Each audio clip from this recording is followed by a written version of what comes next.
Yo, what's going on, guys? Welcome back to a brand new video on the channel. Inside of today's video, we're going to be taking a look at the best 15 brawlers since the update. So there's been a controversial update, but we're still going to take a look at the meta in terms of the best brawlers since Buffy's got released. Are the Buffy brawlers the best brawlers inside of the game? You'll have to wait to find out, but a few of them are pretty strong, to be honest. Probably some of the best brawlers.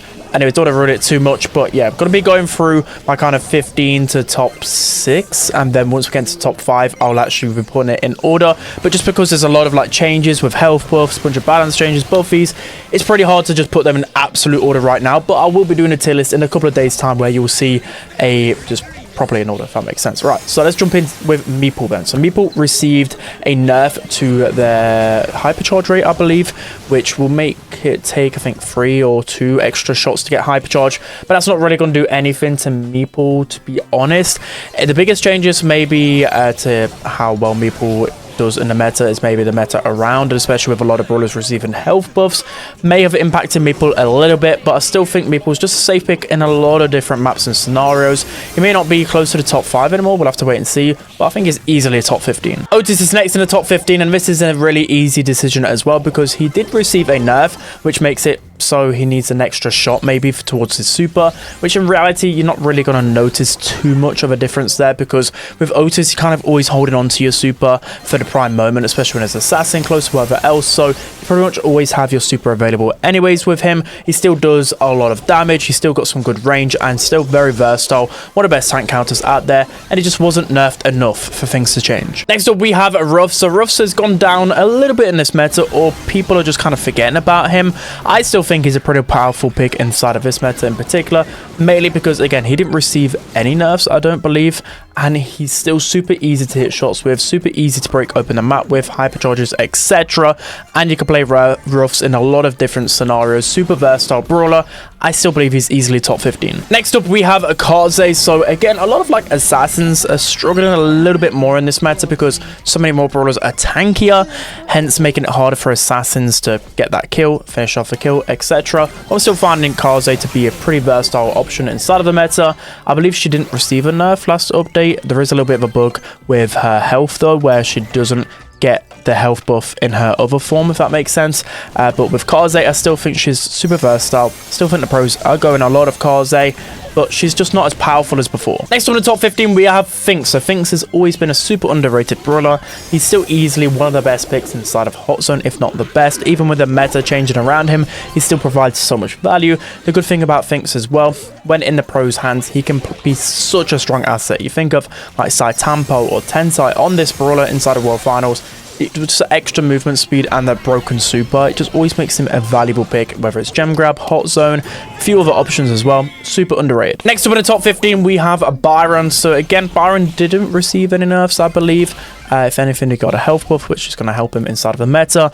But Byron, yeah, he's kind of on the edge of the top 15, but he's still really strong in the right hands because it's so easy to hit that mid attack with. There's also a couple of brawlers at the top of the meta where he just pairs so well with. He's still one of the best support brawlers. I don't know if Globert's going to replace him in terms of just that heal, you know, the pocket heal sense, but yeah, he can kind of do it all. His hypercharge is still pretty decent as well, and yeah, you can always go Byron. Next up in the top 15 we have Crow. So I believe Crow didn't receive any nerfs. I mean, he wasn't anything toxic in the previous meta, but he's just still such a strong pick in pretty much every single situation. So this is going to be one of the brawlers that people just kind of forget about, but when it comes down to draft, you can always pretty much rely on a Crow because there's just so many good matchups for him in Heist. He can, you know, he can be this brawler that can defend, and then once he gets hypercharge, he gets a lot of damage onto the high safe. And Brawl, he's just annoying. Gem grab, he's annoying. So many places where Crow is such a good asset. So I really like Crow, and he's also a good counter to a lot of meta brawlers like Kaze and Finks. Next up in the top 15, I went with Hank. So again, another forgotten brawler really, and I predicted this really well in the World Finals where people would just not really go into much Hank inside of scrims or even tournaments like before the World Finals.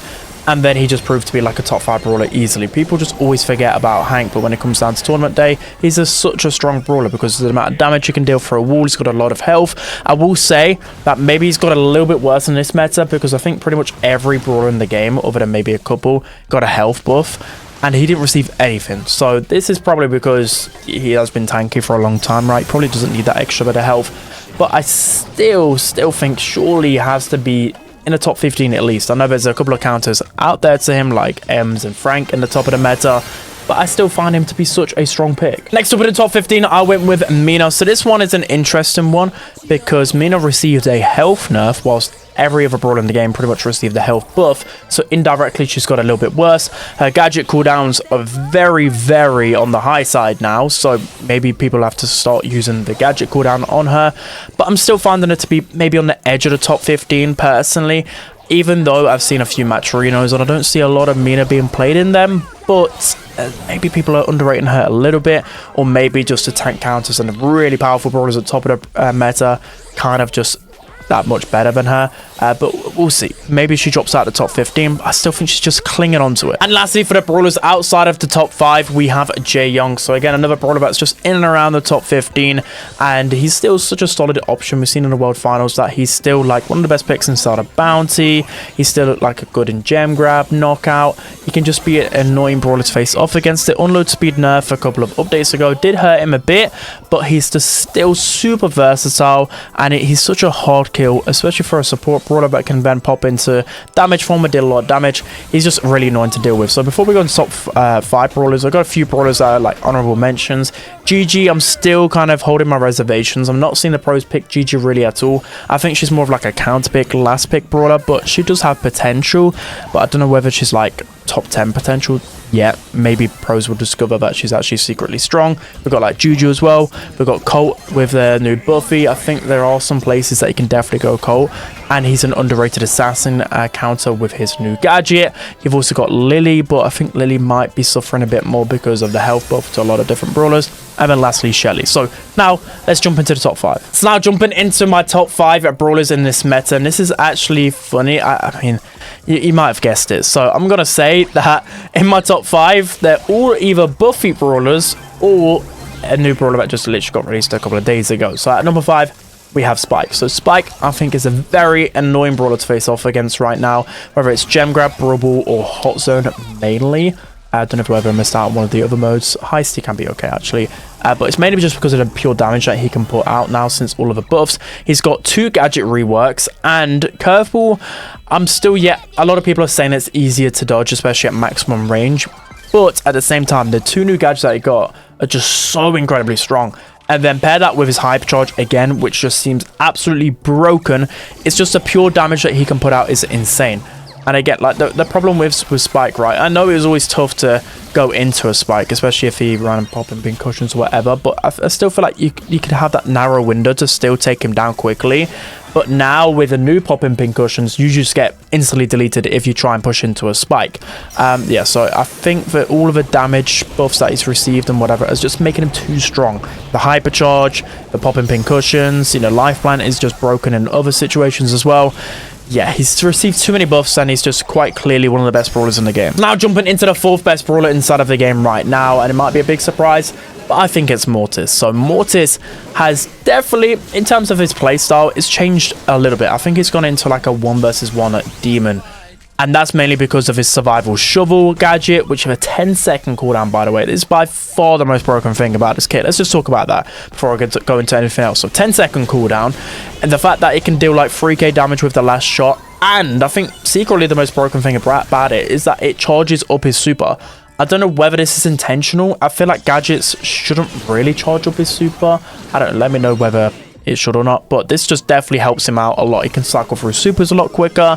He can cycle through his hypercharge. His hypercharge is still pretty good even with the removal of the mythic, and apparently they still buffed his bat speed by 10%. I don't know whether that's true or not, but it just seems to me that Mortis is just incredible. Again, like I'm playing a bit of ranked, seeing Matcherinos, you know, people are playing Mortis and shooting star early on in the draft, for example, so he'll always be like probably the best last pick inside of his meta for sure. I don't know whether you can first pick him because there's still, as an assassin like Mortis, there's glaring counters, but at the same time, if you don't pick them counters and, you know, you've got a last pick Mortis, it could be GG because that survival shovel is so broken. You know, Cord Snake, Buffy as well is pretty good as well, but yeah, there's just so many good things about Mortis. I think he's easily a top meta brawler right now. So now moving into the 3rd best brawler in the game right now, no surprises here.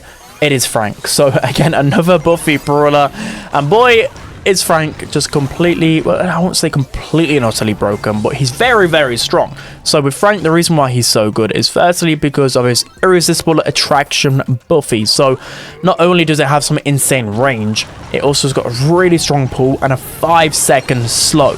Most of the time you won't be able to benefit off that 5-second slow because you'll just kill them instantly, but it's such a strong pull. And then you've got the sponge star power, which gives you an additional 15% shield when you're above 50% health. That buffy is absolutely insane. It just makes him so incredibly tanky. It's so frustrating. And then he's got the hypercharge buffy that makes it, oh yeah, let's just give Frank unlimited wind down and he can just delete people instantly. He can deal, I don't know, 7.5k damage, probably 10k damage, so 4 shots. Probably even more actually damage just instantly. Like, that's just insane to me. Absolutely insane. So Frank, although it is Frank still at the end of the day, and in the Frank meta there's still some glaring counters to him, he's still very toxic and easily a top 5 brawler in the game. So now moving into the second best brawler in the game right now.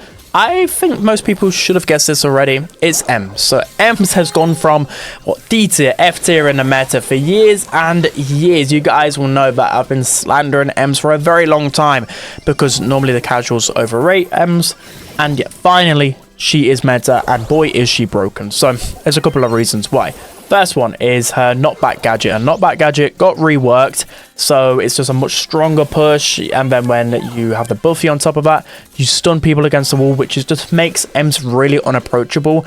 It's making her counter, like, of course she should be able to defend herself a little bit, right, but literally because of the gadget rework, so you have unlimited pushbacks, and the fact that she just counters assassins really easily, it's just too strong.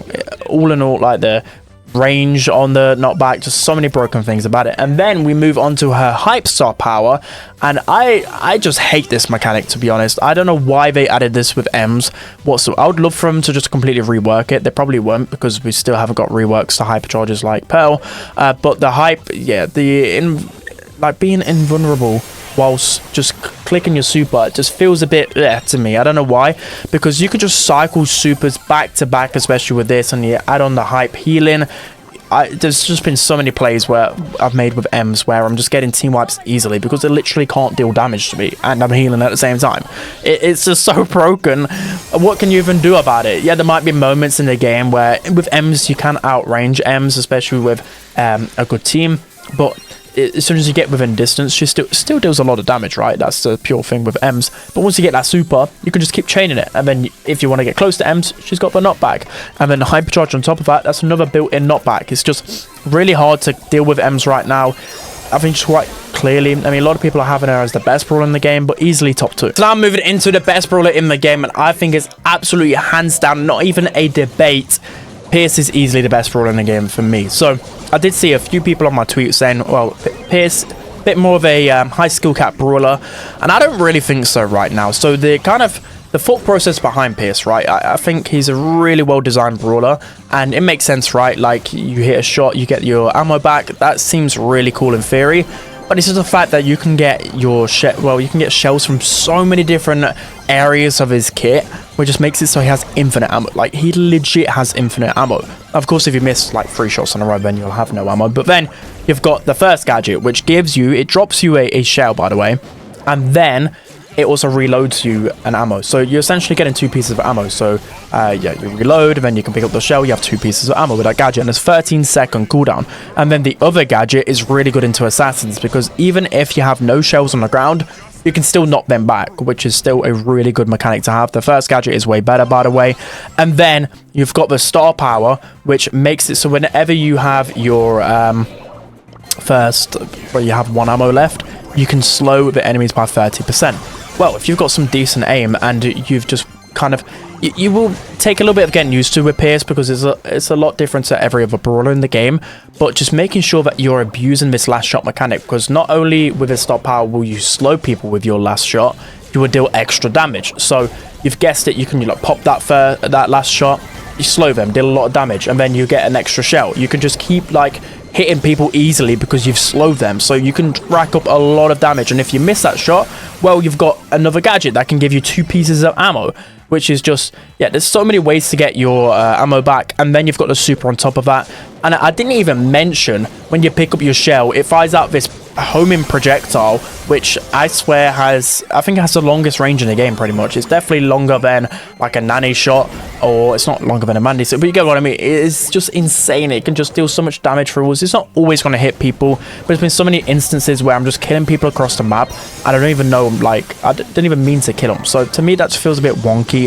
I think you get too much ammo. He is a very fun brawler, but to me, once people learn the mechanic behind, like, it took me it didn't take me too long, but I think it will take the average player a lot longer to get used to how to just abuse this last shot mechanic. But trust me, he feels impossible to push into. I'm excited to see the pros get their hands on Pierce, but I think he's easily the best brawler inside of the game. So that's gonna be it for today's list, guys. I apologize, been a little bit later in the meta than usual, but with a new ability, well, basically 3 new abilities coming into the game with star power buffies, gadget buffies, and hypercharge buffies. I wanted just to test things out a little bit more. The meta's settled a little bit, but I do anticipate things changing a little bit more. So that's going to be it for today's video, guys. Hope you enjoyed. Don't forget to like, comment, and subscribe, and I'll see you guys next time.